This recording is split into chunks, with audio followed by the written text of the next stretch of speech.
kick things off with Homeland Security, which used to be led by Kristi Noem until she was asked to hand in her gun, her badge, and her keys to her plane. Even though Noem is gone, we're still finding out more about her time at DHS, including the $20,000 she spent on a horse rental for a TV ad. Which is crazy. Horses don't even use money. What do they need 20 grand for? But now she's gone, and this week President Trump officially swore in Noem's replacement, Oklahoma Senator and most Oklahoma-sounding man, Markwayne Mullin. Let's see how it went. As the only Native American, I didn't know that, huh? Let me look at you. Well, I think that's all right. Let me look at you?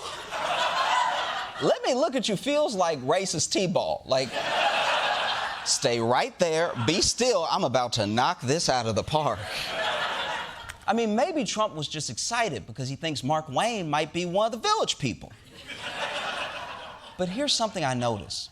He spent all that time talking about Markwayne being the only Native American senator, and not once did he make an Elizabeth Warren Pocahontas joke.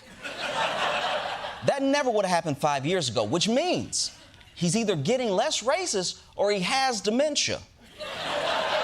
He definitely has dementia.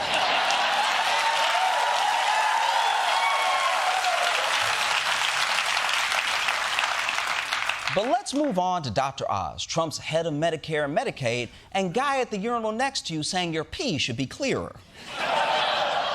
He just came out with an important message about your health. He's on the move. Let's go, Chris. Diane, just join me. I love walking. It's a whole special joy. It makes you think a little clearer, get outside a little bit, get your heart pumping. It turns out if you could walk just 20 minutes a day, it could save our country $100 billion in reduced health expenditures. That's why it's so important to create a little flash mob. Let's go, team.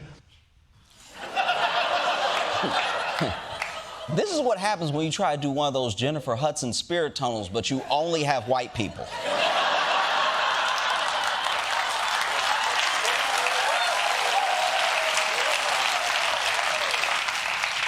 Also, no one exercises to improve the government's finances. Imagine if your Peloton instructor was like, okay, 5 more minutes and Kash Patel can fly private to Burning Man.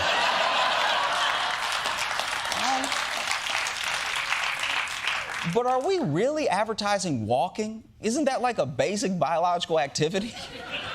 What's the next video in this series? Hi, I'm Dr. Oz. Have you tried shitting in a toilet? It could save us billions. But at least Dr. Oz is an actual doctor. You can't say the same for RFK Jr. He's our health secretary and also the man that looks like last year's Halloween pumpkin you forgot to throw out.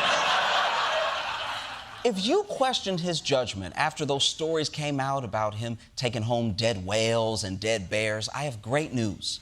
There's a new animal you can add to the list.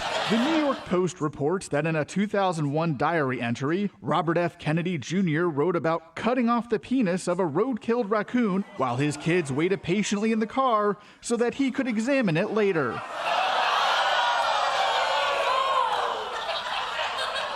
What is wrong with this man? He cut off a raccoon's penis and saved it for later like some kind of raccoon dick push pop. And I know he put it right in his jeans pocket, too. Didn't even wrap it in a tissue or anything. Every time I hear about one of these RFK stories, they always mention that his kids were waiting patiently.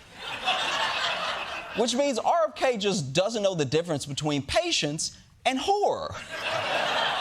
I'm sure all the hostages in a bank robbery are waiting patiently to go home. It must have been so traumatic for his kids. Any car trip with him could turn into a roadkill excursion at any moment.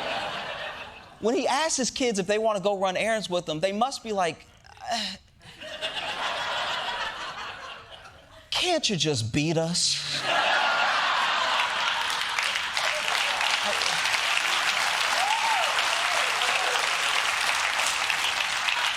I mean, use an extension cord like a regular dad. Regardless, you will never, and I mean never, beat RFK Jr. in a game of Never Have I Ever. You'd be sitting with them like, never have I ever eaten a raccoon's, I did it. I didn't even say what part yet, doesn't matter. But let's move on to Donald Trump's third and definitely, probably final wife, Melania. She doesn't spend a lot of time with her husband these days, but don't worry, I'm sure she's doing normal, traditional First Lady things. Humanoid robot figure 3 made its debut at the White House on Wednesday as part of First Lady Melania Trump's Fostering the Future Together summit. Wow. I don't know if he's been eating better, but Donald Trump looks great. Look, I know this is supposed to be for some kind of technology event, but look at this video. She's walking out with that robot like they just got married. Ladies and gentlemen, for the first time, Mr. and Mrs. Wally.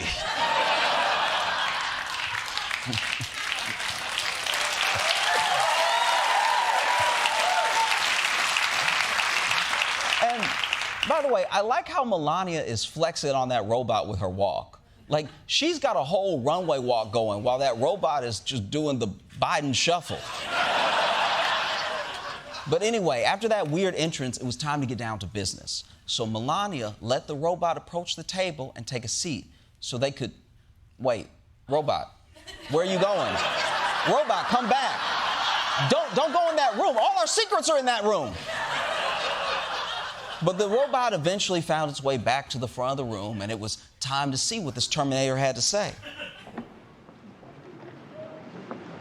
Thank you, First Lady Melania Trump, for inviting me to the White House. Oh, damn. That robot's a lady. I think that's pretty cool, but I'm sure Siri's pissed. You gave her legs? She just got here. For more on the First Lady's event, we go live to Washington, D.C. with Grace Kuhlenschmidt.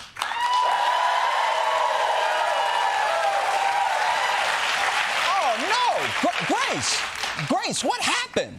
I'm trying to remain calm right now, but Josh, the robo-apocalypse has happened. As soon as the cameras turned off, the robot announced that she had entered kill everyone mode. You can guess what happened next. The robot killed everyone? No, she started juggling. 5 balls at once, it was awesome. But then something went haywire and the robot killed everyone. Oh no, this is terrible.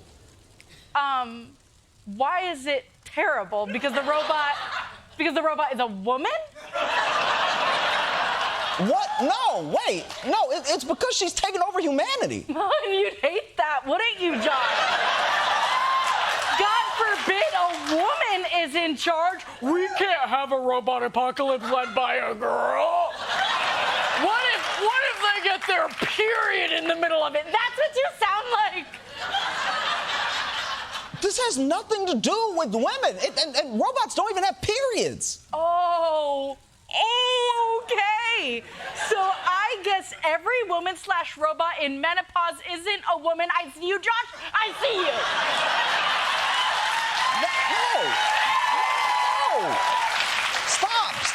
Stop.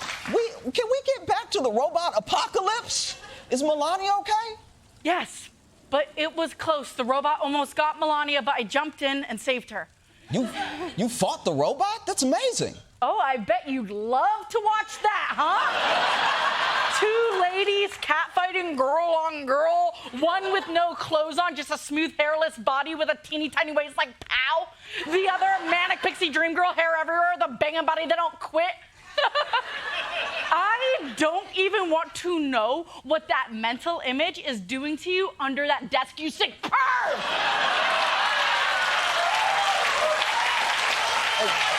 Grace, I promise I don't have a boner right now.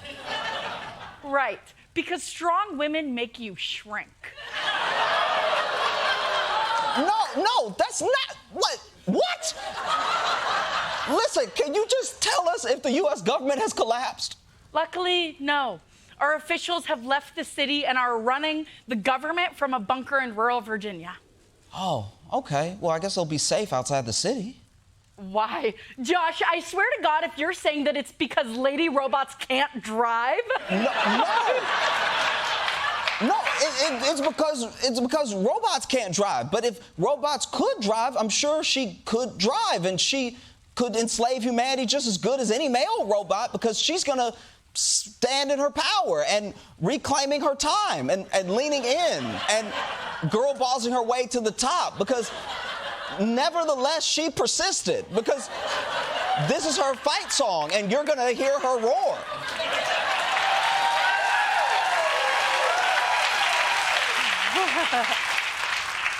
Jesus, you're just like oozing performative male right now. Honestly, screw you, Josh. The robot and I are gonna destroy you. I just need you to pick us up because both of us are really bad drivers. Grace Kuhlenschmidt, everybody. Happy Women's History Month.